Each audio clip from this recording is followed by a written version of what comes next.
धरती पर ऐसे अनेक अनसुने नायक हैं जिन्होंने बिना किसी स्वार्थ के प्रकृति और मानवता की सेवा को अपना जीवन बना लिया।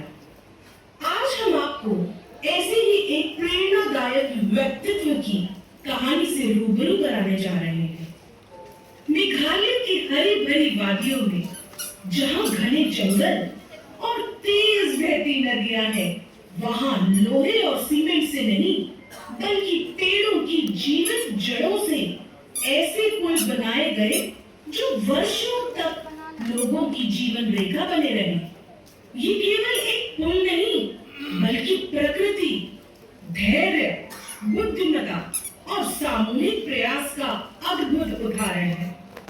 ऐसे अनमोल योगदान और प्रकृति संरक्षण के प्रति समर्पण के लिए उन्हें भारत सरकार ने देश के प्रतिष्ठित नागरिक सम्मान पद्मश्री से सम्मानित किया। आइए तो ऐसे महान व्यक्ति के जीवन के बारे में कुछ जानकारी प्राप्त करें। आइए देखिए।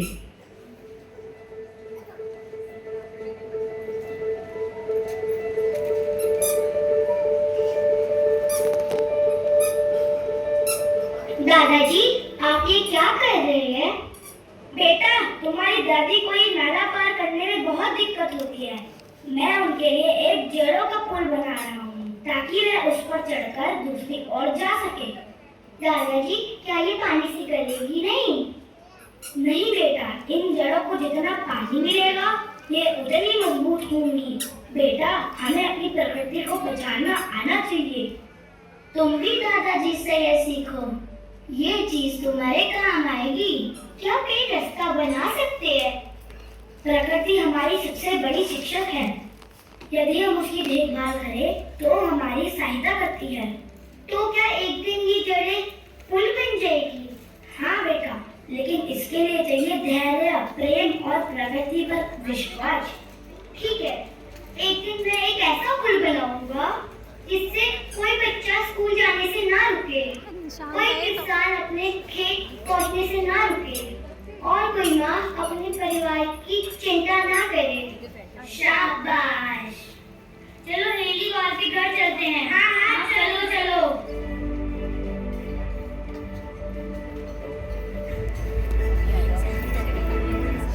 आओ मित्रों, आज हमें खेलने को नहीं मिल रहा तो हमने सोचा तुम्हारा आंगन बड़ा है तो आज हम यहाँ तुम्हारे साथ खेलेंगे।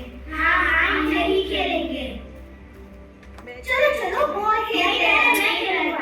चल पहले तू ले। आप पकड़ लिया। ये दो। ले अमोक। आप पकड़ लिया। अब मुझे दो। ये ले, पकड़ लिया। ये तुम्हारे दादाजी क्या कर रहे हैं? मेरी दादी से छोटा सा पुल बना रहे हैं। बारिश में हमारे गांव को बहुत कठिनाइयों का सामना करना पड़ता है। क्या हम उनके लिए कुछ नहीं कर सकते? हाँ, कुछ तो बताओ। चलो दादाजी से पूछते हैं। चलो। दादाजी, गांव के लोग हर बरसात में इतनी परेशानी क्यों झेलते हैं? बेटा, नदी हमारी दुश्मन नहीं है, वो तो प्रकृति का वरदान है। हमें उसके साथ जीना सीखना होगा। लेकिन नदी पार कैसे करें? आओ, मैं तुम्हें एक अनोखी चीज दिखाता हूँ।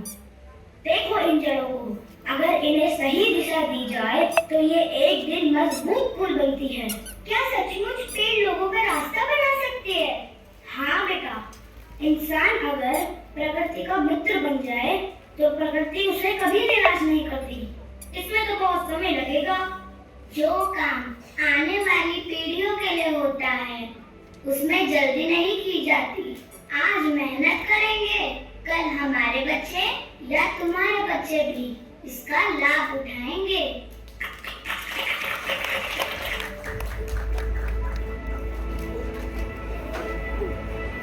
दादी की सीख हेलीवार के जीवन का उद्देश्य बन गई। अब वे व्यस्त हो चुके थे। उन्होंने प्रकृति को अपना गुरु माना और लोगों की भलाई के लिए अपना जीवन समर्पित कर दिया। एक दिन उनके गांव में एक घटना घटित हुई। देखिए।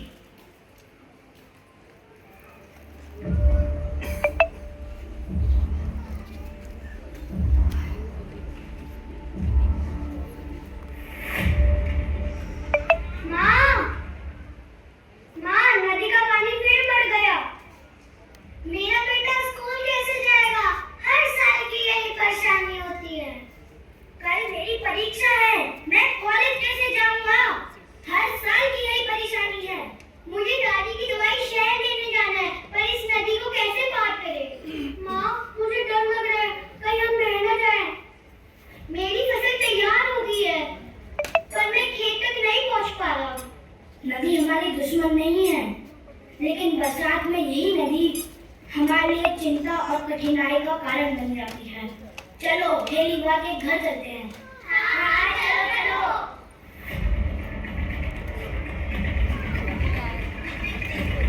हेली बुआ जी, हर बरसात में यही हाल होता है। कितनी बार लोगों की जान जोखिम में पड़ चुकी है। आखिर इसका समाधान क्या है? समस्या बड़ी है, लेकिन उसका समाधान भी प्रकृति के पास है। प्रकृति? वो कैसे? हमें एक पुल बनाना चाहिए। हमारे पास लोहे के पुल बनाने के साधन नहीं है। हम लोहे और सीमेंट का पुल नहीं बना सकते, लेकिन पेड़ों की जीवित जड़ों से ऐसा पुल बना सकते हैं जो हर साल मजबूत होता जाएगा। क्या पेड़ की जड़ें भी पुल बना सकती हैं? हाँ, अगर हम धैर्य रखें, मिलकर मेहनत करें और पेड़ों की देखभाल करें, तो यही जड़ें आने वाली पीढ़ियों के लिए रास्ता बन जाएंगी। समस्या तो बड़ी है, लेकिन उससे बड़ा हमारा संकल्प है।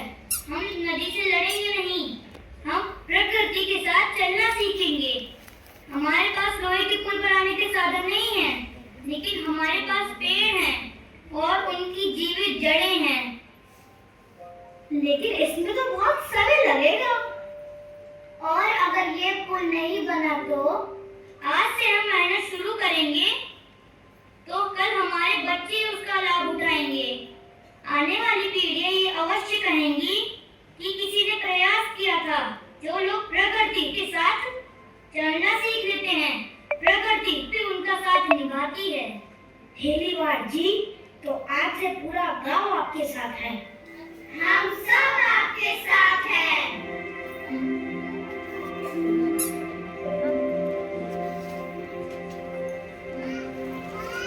उस दिन से पूरे गांव ने मिलकर पेड़ों की जड़ों को सही दिशा देना शुरू किया। 1 वर्ष बीता, फिर 5 वर्ष बीते, फिर कई वर्ष बीत गए। गांव वालों ने हेली बुआ जी के सहयोग से जड़ों को दिशा दी, उनकी रक्षा की, उन्हें सहारा दिया।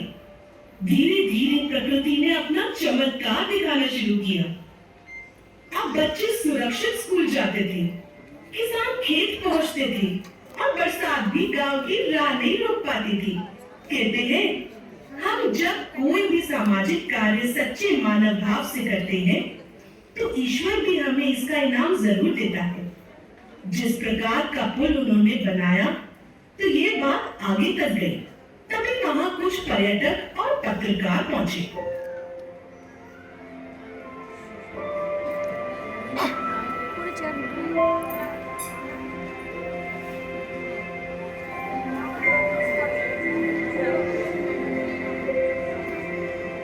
ये पुल कैसे बनते हैं सर?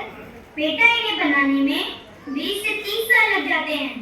धैर्य, मेहनत, प्रकृति से प्रेम चाहिए। पेड़ केवल हमें छाया नहीं देते, वे रास्ते भी बनाते हैं। यदि हम प्रकृति की रक्षा करेंगे, तो प्रकृति हमारी रक्षा करेगी। सर, क्या ये पेड़ पत्थर से भी ज्यादा मजबूत हैं? बिल्कुल, पत्थर टूट सकता है, लेकिन जीवित जड़ का पुल समय के साथ और मजबूत होता जाता है। क्या हम भी ऐसा पुल बना सकते हैं? हाँ, लेकिन पेड़ों से पहले प्रेम करना सीखो।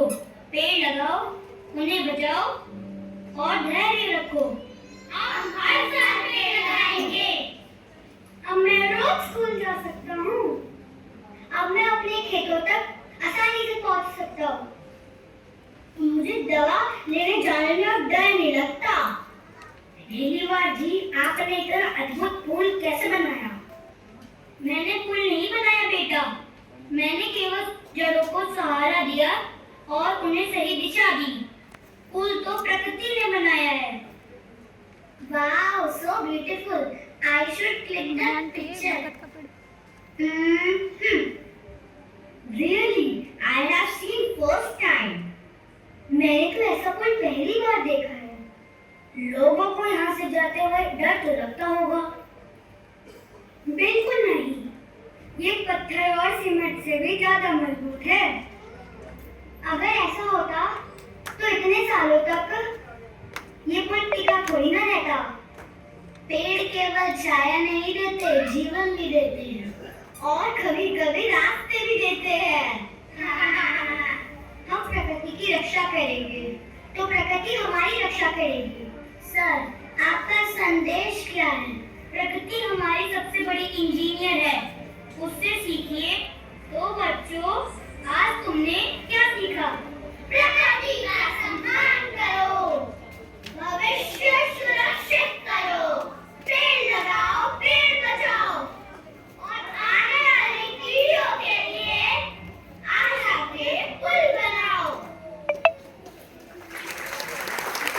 कुछ लोग पत्थरों से पुल बनाते हैं, लेकिन श्री हेलीवाल जी ने विश्वास, धैर्य और प्रकृति से पुल बनाया। यही है उनका संदेश। प्रकृति हमारी सबसे बड़ी शिक्षक है।